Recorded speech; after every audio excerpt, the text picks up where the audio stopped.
What's up, everyone? Hope everyone's having a great week. Today, wanted to cover what might seem like a bit of a random topic. I've learned just how important everyone's pelvic floor is to their day-to-day function, athletic performance, and generally just quality of life. What? Bro, what are you talking about, man? I'm gonna expose my own ignorance here. I did not even know what a pelvic floor was until last year. It's been very, very eye-opening. Issues related to the pelvic floor are very often misdiagnosed, especially in men. I figured I would share my journey dealing with pelvic floor dysfunction, just in case there are others out there who may benefit or who may think, well, I'm feeling some of these same things. What can I do? If my experience can help somebody else alleviate their symptoms or get on the path to recovery, then I am happy to share. For those of you who don't know what the pelvic floor is, think of a bowl that kind of sits in the bottom of your pelvis. It's made up of many muscles that all work together to provide stability, keep your organs intact, to help with urination, to help with bowel movements. So these muscles are really responsible for a lot. And they're connected to other muscles in your lumbopelvic hip complex. So they're connected to the muscles in the lower back, in the hips, obviously, your thighs, quads. It's all connected. It was around July 4th last year, so 2023, I woke up one day and felt like I had to go to the bathroom a little more often than normal. And that feeling was accompanied by like a very mild burning sensation when I went pee. So not really painful per se, mildly uncomfortable, but I just ignored it. And over the next 3 or 4 days, that feeling did not go away, and if anything, got slightly worse. Wanted to wait a couple more days before I sought any medical attention.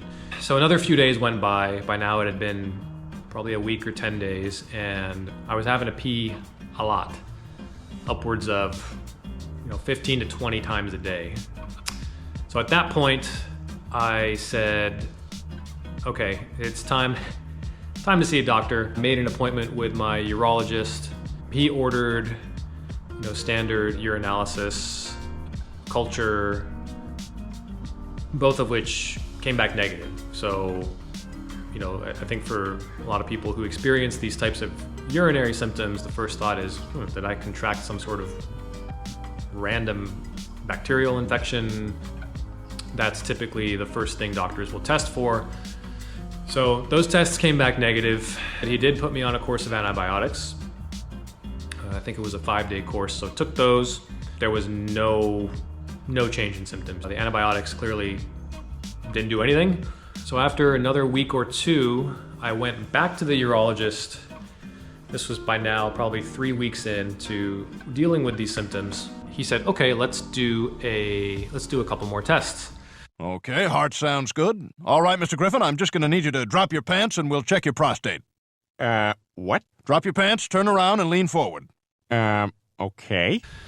So he had me do a bladder ultrasound and a cystoscopy, which I would not wish a cystoscopy on anyone.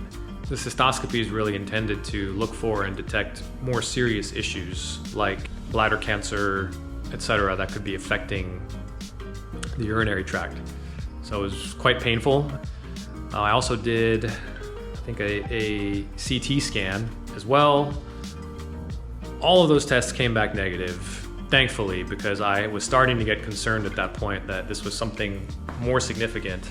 So by now we're about a month in. I'm still having to go to the bathroom 15 to 20 times a day. Definitely was annoying and was negatively affecting my quality of life. So I turned to the good people of Reddit, and it was on Reddit that I first read about pelvic floor dysfunction. up until this point, again, I really didn't actually know even what the pelvic floor was.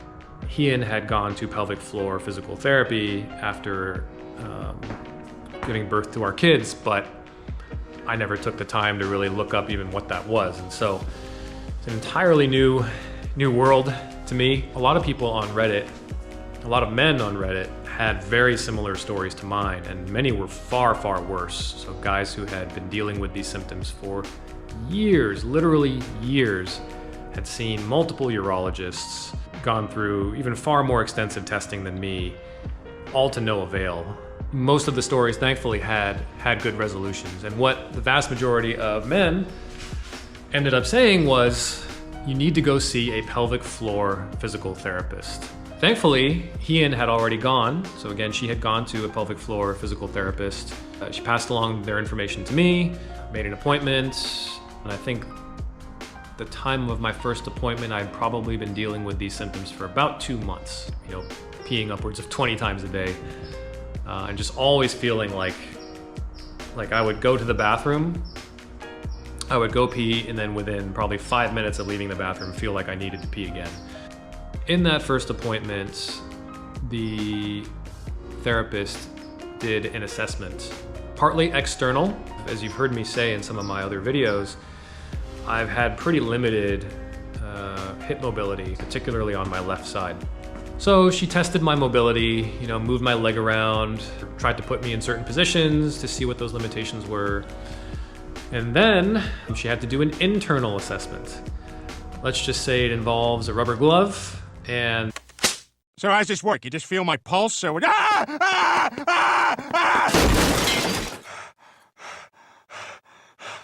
What the hell was that? But at this point, I was honestly willing to try anything. So when the physical therapist is doing the internal assessment, really what they're doing is they're using their fingers and they're palpating around internally. Doctor was palpating during this assessment and, to no one's surprise, found a lot of tension, particularly on the left side. In my case, what has likely happened is I developed imbalances over time. This could be 10, 15, 20 years ago, and my body had developed compensations for those imbalances, but had gotten to the point where the muscles that were overworking just couldn't handle the load anymore. And so became hypertonic, or just super, super tense all the time, and kind of lost the ability to relax. So confirmed my theory based on what I had read on Reddit. And so from that point, I began a series of treatments where I would go in once or twice a week, and she would perform a combination of external treatment as well as internal trigger point release. And over a period of about 2 to 3 months, my symptoms were much, much, much better. Along with the treatments in the clinic, she gave me a series of stretches and positions to just get in every day, just to try and keep things loose. Now at this point, I hadn't yet started rowing again, so I wasn't really very physically active. I was pretty sedentary. So she said, try and walk more. The more blood flow you can get down there, the better, to help the muscles recover. Saw her pretty regularly for about 3 months, then got to a point where I felt like I was good enough that I stopped going. I have felt some of the symptoms come back, but in a very different way. So instead of constantly feeling like I need to pee, it's more of just a dull achiness and a soreness down in the perineum, inner thigh, groin area. Funny enough, I don't feel any discomfort in that area or pain at all when I'm on the rower. It's really when I'm sitting at my desk, so during the workday, if I sit for too long, even standing for too long in the same position, things will start to get a little uncomfortable. Issues I've had with hip mobility are really annoying on the rower. If anything, that causes me more discomfort, more pain than anything else while I'm rowing. Now, of course, it's all connected. So there's a very real chance that my hip restriction, limited range of motion I have, is either partially or largely responsible for the pelvic floor symptoms that I've experienced. I just made an appointment actually to go back to my pelvic floor PT in a couple weeks, and I have an appointment next week to go to a sports PT nearby. I do want to start to incorporate treatment and exercises that directly target my mobility in the left hip. And then I'd like to see my pelvic floor PT to make sure that my symptoms are under control, and then see the two of them concurrently so that I can get two different opinions on the best course of treatment to hopefully make these symptoms go away for good. Now, I will say I have done in the last few months more foam rolling, trigger point release, stretching. I have done more of that than in the last 3 months than I did probably in my entire life beforehand. I never really stretched, ever, in high school or college. So I have a whole assortment of tools, stretching tools, myofascial release tools. No journey worth taking comes without adversity, and for me, this is just one form of adversity that I will have to deal with. I recognize there are many men out there who have dealt with far worse and far more painful versions of pelvic floor dysfunction, so I would say I have a pretty mild case.